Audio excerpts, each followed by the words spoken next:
Acabo de dar las gracias, pero no es malo repetir otra vez las gracias. Gracias a la organización y gracias a la profesora Paula André.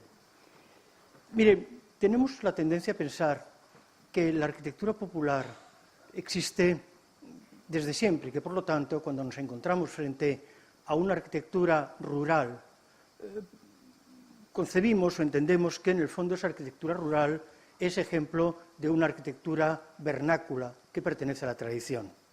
Les enseño, por ejemplo, la imagen de un pequeño pueblo de Andalucía, la Plaza Mayor de un pueblo creado y construido en torno a 1770, donde se dan cuenta que lo que tenemos aquí, en esta imagen, son 4 o 5 viviendas aparentemente diferentes, pero si se dan bien cuenta, entre pilastras, en el fondo de la estructura, puerta con una ventana y 2 balcones, la vamos a tener en todos ellos, lo que demuestra que en el fondo este pueblo, lejos de ser, ya digo, en mitad de las inmediaciones de pasado de Españaperros, al inicio de lo que es Andalucía, que este pueblo en el fondo está trazado por un arquitecto y no tiene nada que ver con el tema de la arquitectura popular.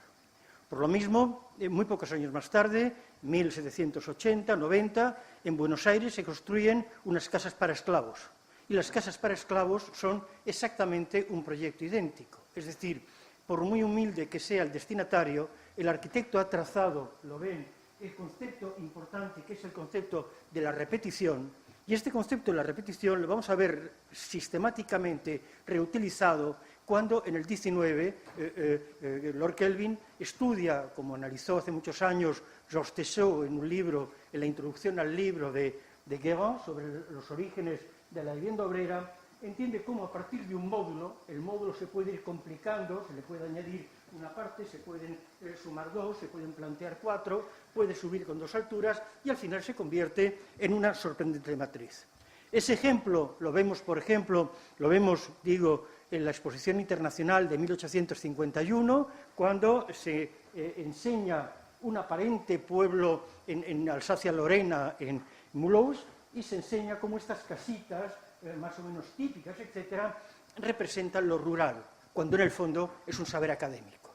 Y este saber académico lo volvemos a entender y lo volvemos a ver cuando, en este caso, Gustavo Doré, para la edición del famoso libro de Dickens sobre Londres, etcétera, etcétera, nos cuenta cómo los suburbios ingleses, lejos de ser producto de una arquitectura espontánea, se dan cuenta, el módulo se repite idéntico sistemáticamente, la calle central, que es la calle que iría en esa dirección, que gira, va a plantear lo que es esos grandes pueblos, que señala un tema especialmente atractivo y es cuándo, en qué medida y en qué manera el saber arquitectónico académico se enfrenta a la construcción y al proyecto de la arquitectura de los más humildes. Carlo Imonino, en su día, estudió, por ejemplo, qué eran estas habitaciones.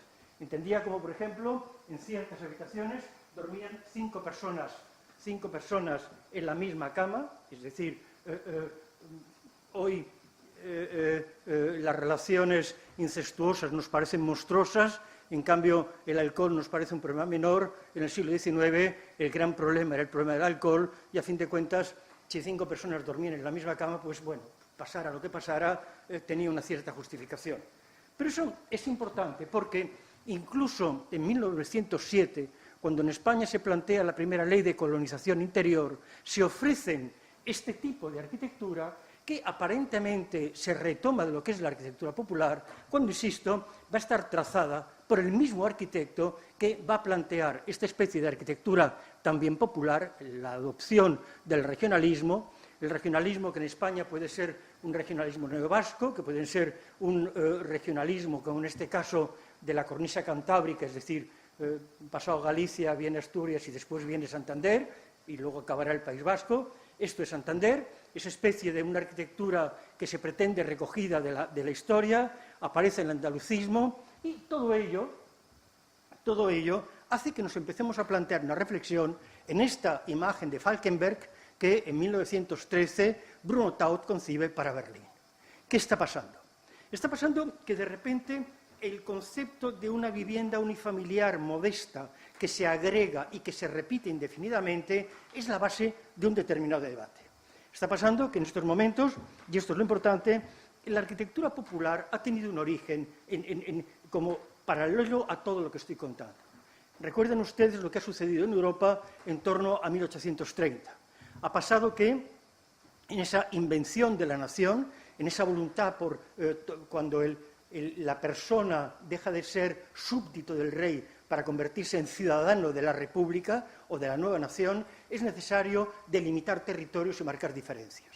La forma de inventar la nación consiste en encontrar las señas de identidad, y las señas de identidad se establecen mediante un triple procedimiento. En primer lugar, la reivindicación del folclore. El folclore significa la cultura popular, significa la lengua, significa los cuentos antiguos, significa la tradición, significa el baile, etcétera, etcétera. En segundo lugar, ustedes lo saben bien, es el derecho administrativo la clave de todo, porque el derecho administrativo es el que estudia las viejas cartas de privilegio de los territorios. Tal territorio con tales límites poseen determinadas prebendas. Y eso hace que un territorio se diferencie históricamente de otro a través de estos elementos del derecho administrativo. Y el tercero, y esto es importante, es la elaboración de catálogos de arquitectura, por cuanto que se entiende que determinada arquitectura es distinta de otra. La arquitectura culta, la arquitectura de las iglesias, por ejemplo, en el caso español no es lo mismo el románico catalán que el románico castellano. No es lo mismo el románico aragonés que la arquitectura que se va a dar, por ejemplo, en Castilla la Vieja, en León, que es la que se va a plantear, por ejemplo, en el sur de Castilla. De estos tres elementos que he dicho, la arquitectura es feliz, porque hay dos de ellos que afectan a la arquitectura. Uno, el primero, el que estudia no la arquitectura culta, sino la arquitectura humilde. Y en segundo lugar, el que estudia la arquitectura sabia del pasado, para lo cual, y ese es el auténtico motivo por el que se crean las escuelas de arquitectura, porque las escuelas de arquitectura van a servir para que los jóvenes estudiantes viajen, dibujen los restos, los catálogos monumentales que tienen cerca de ellos y sirvan de instrumentos, de armas ideológicas para plantear las diferencias entre las diferentes regiones. Con este esquema empezamos muy pronto a introducirnos en un debate importante, y es entender qué es la cultura popular y qué es al mismo tiempo la cultura nacional. Muchos intentarán contarnos que la cultura popular es la cultura nacional. Y en este sentido nos vamos a encontrar a lo largo del siglo XIX con un debate apasionante, y es precisamente entender qué es lo nacional. Habrá un larguísimo... ¿Qué es la arquitectura española? La arquitectura española es la del Renacimiento, es la del románico, es la arquitectura gótica, o, por qué no, es la arquitectura árabe. Reivindiquemos la arquitectura árabe por cuanto que han estado 800 años en España como parte de nuestra cultura. Y en ese debate sobre qué ha sido la arquitectura, el posible estilo español, hay unos que rompen ese esquema y abren la reflexión, precisamente a esta especie de pastiche historicista que ellos definirán como el estilo nacional. Se organiza una larga polémica, se establece una larga discusión. Para algunos, fundamentalmente, este concepto de estilo nacional es un estilo cerrado, anquilosado, donde lo que señalan es la necesidad de adaptar los estilos nacionales, y adaptar los estilos nacionales, incluso por estos espíritus conservadores, significa modificar lo popular. Modificar lo popular hace que muy pronto nos vayamos a encontrar con una opción especialmente interesante, y es el enfrentamiento entre quienes defienden mantener estrictamente lo que ha llegado hasta nosotros, y quienes entienden, por el contrario, que lo que ha llegado hasta nosotros puede ser punto de partida de una reflexión. Y la reflexión, y esto es lo importante, es la reflexión que se plantea desde esta imagen que tienen ustedes aquí. Recuerden lo que ha sido la Primera Guerra Mundial. Recuerden lo que es el taylorismo, recuerden esta película que todos tendrán en mente, Chaplin en tiempos modernos enloquece, va a repetir durante 8 horas al día el mismo gesto, cuando acaba de trabajar se va a su casa haciendo este gesto, se vuelve en un cierto momento loco. La discusión entre el Capataz y el Chaplin, que lo que tiene no es una guitarra, es una aceitera, va a provocar esta especie de debate y tensión sobre lo que es el concepto de lo popular como punto de partida de una experiencia. Si lo popular es el punto de partida de la experiencia, si lo popular es aquello que los siglos han ido depurando, matizando y acabando, pronto nos vamos a encontrar con, sorprendentemente, partidarios de lo contrario. Buster Keaton, una película excepcional, no sé si la han visto, donde cuenta la historia, aquí lo tienen, de un joven matrimonio que recibe como regalo de bodas esta especie de casa portátil, una especie de regalo IKEA. Si quieren ustedes, él decide, con la mejor intención, montar su casa portátil. Pero hay un problema. El problema es que la persona encargada de meter las instrucciones de IKEA se ha confundido y le da un folleto con explicaciones distintas. La consecuencia es que la casa que construye es esta. Es decir, ridiculicemos la producción en serie y reivindiquemos la artesanía. Esta reivindicación de la artesanía además se produce en un momento especialmente importante, y es cuando, acabada la Primera Guerra Mundial, es necesario encarar fundamentalmente lo que es el problema de la reconstrucción. En 1920 se realiza en Londres, se convoca y se celebra en Londres un congreso de enorme trascendencia, que es el Congreso Internacional para la Reconstrucción, donde ya se proclama la necesidad de estudiar la arquitectura popular y entender qué es la pauta de un posible desarrollo. Los siglos, como decía antes, han confirmado esta alternativa, los siglos han confirmado esta opción. Heinrich Tessenow, por ejemplo, en Ellegau, en Alemania, ha hecho esta especie de juego de simplificación y de estilización de la arquitectura, de esta desornamentación, qué distinto es la palabra desornamentación en Adolf Loos de la que está planteando, por ejemplo, Tessenow, va a plantear esta simplificación de la arquitectura, pero presta una más que especial atención e interés a la organización del programa de la vivienda en su interior, es decir, el programa de necesidades. El programa de necesidades se basa de nuevo en el estudio de la tradición, y ese estudio de la tradición, esta aparente y desornamentada fachada con unos volúmenes 1909, 1910, volúmenes más que puros, más que sencillos, hace que Schmidtner, en una pequeña colonia jardín inmediata, vamos, casi en Berlín, cerca de donde estaba la cárcel, lo digo ahora, es Alzheimer, juega, por ejemplo, con 5 soluciones distintas de viviendas y introduce una componente especialmente importante, que es el concepto de la variación. Con 5 plantas definidas, determinados elementos que ya están normalizados se pueden combinar de distintas maneras. Este mismo juego, aquí lo tienen, por ejemplo, con una ventana se puede duplicar, se puede partir, se puede subdividir, y este mismo juego, esta industrialización, esta normalización de los elementos que arranca de lo popular, es la que, por ejemplo, plantea Walter Gropius en 1923, cuando juega en la exposición celebrada en Bauhaus, como a partir de esas 6 piezas, esas 5 piezas que tienen ahí, es posible combinarlas de distintas maneras. Esta tendrá la 1, la 2 y la 3, la 1, 2, 3, 4, 5, esta tiene otra vez las 5, esta tiene solamente 4, aquella tiene 3, aquella tiene 2, y esta especie de voluntad de abstraer lo popular hace que de repente nos encontramos con esta arquitectura como el gran enemigo. Esta arquitectura es la nostalgia. Esta arquitectura es aquellos que están buscando la recuperación de un pasado que nunca existió.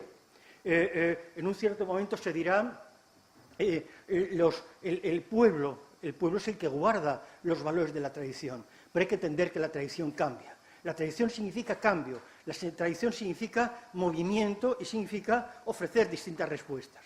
Y la primera solución que vemos es, por ejemplo, esta, donde, curiosamente, se introducen elementos de una posible, entre comillas, arquitectura andaluza, arquitectura pintoresca, en lo que en realidad es la organización de una gran pastilla de viviendas sociales, de viviendas económicas.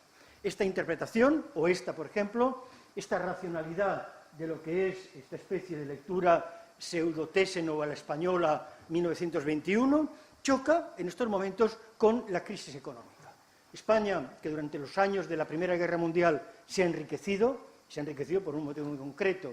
Los países en lucha han transformado su industria en industria de guerra, por lo tanto necesitan elementos de subsistencia de vida.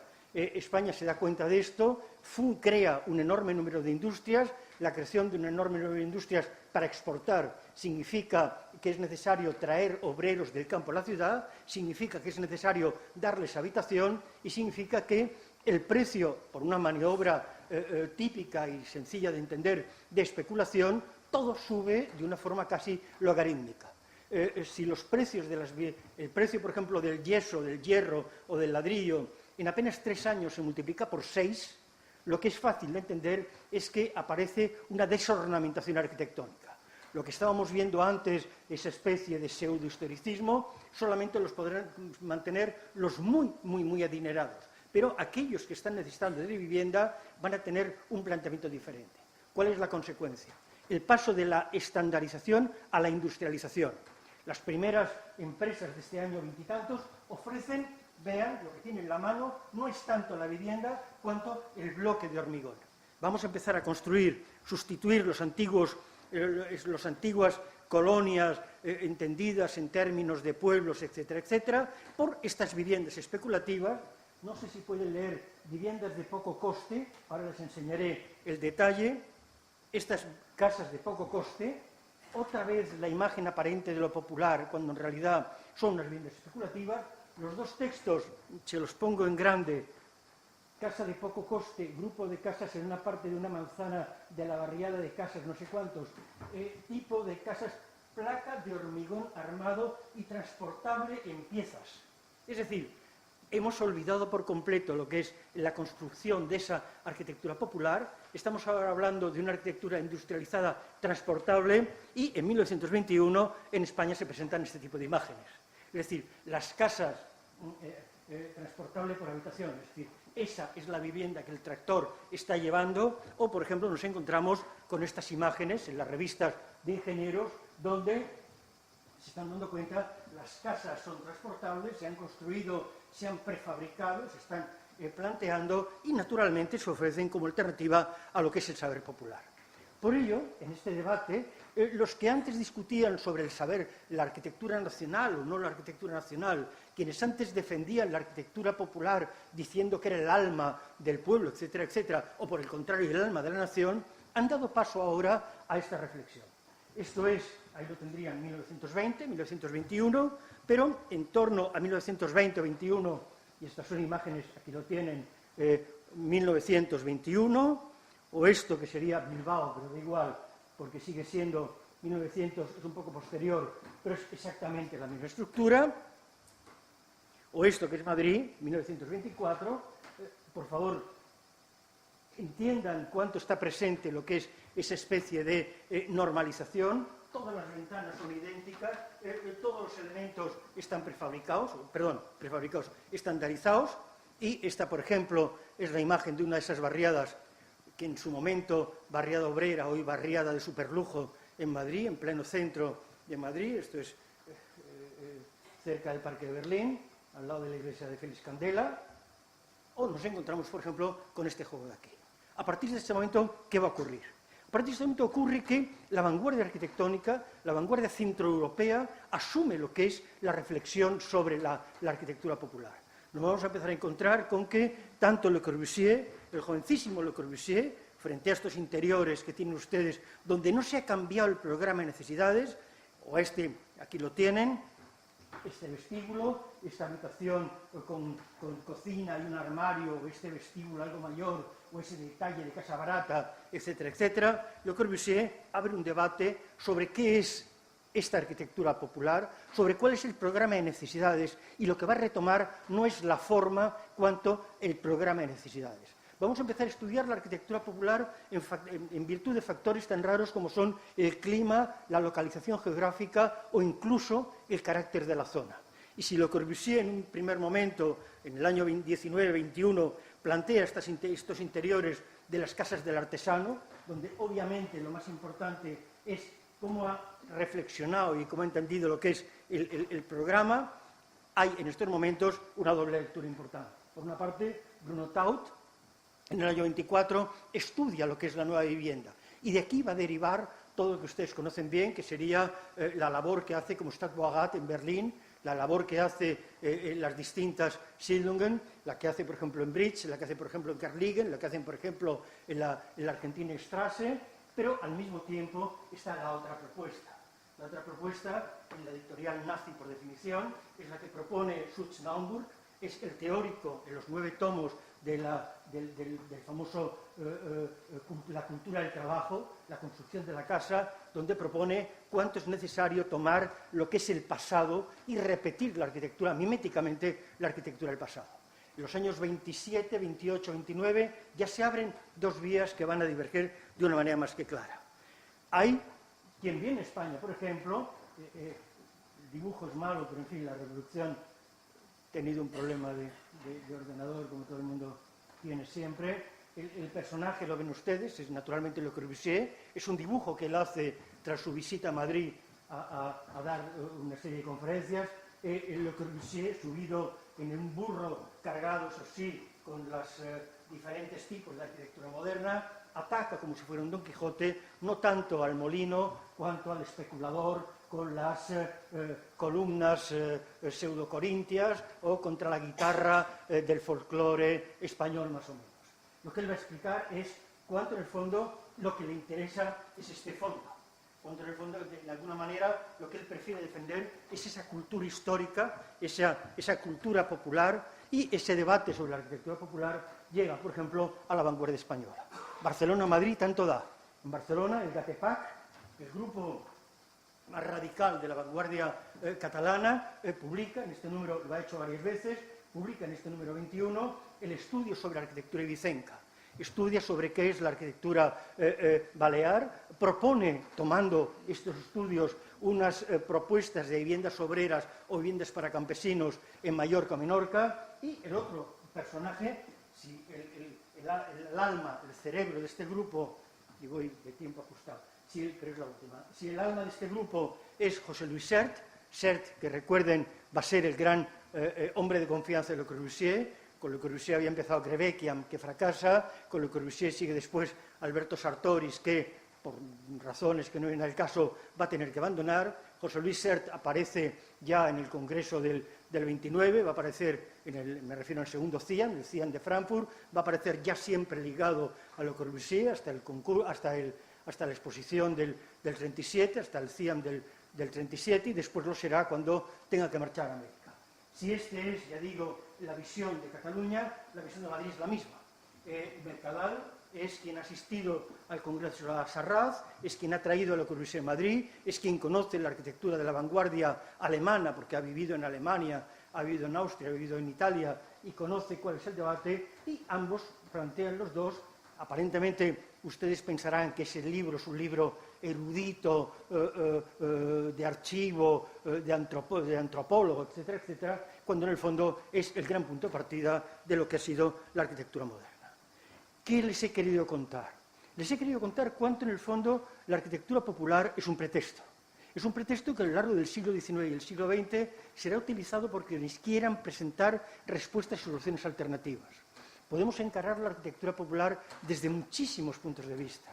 Podemos entender cuánto el pensamiento político de la derecha utiliza el concepto de la arquitectura popular. Y podemos entender cuánto el pensamiento político de una izquierda va a utilizar la vivienda popular desde características diferentes, no tanto formales cuanto estudiando el programa de necesidades, el uso de los materiales, las definiciones de los volúmenes para efectuar propuestas.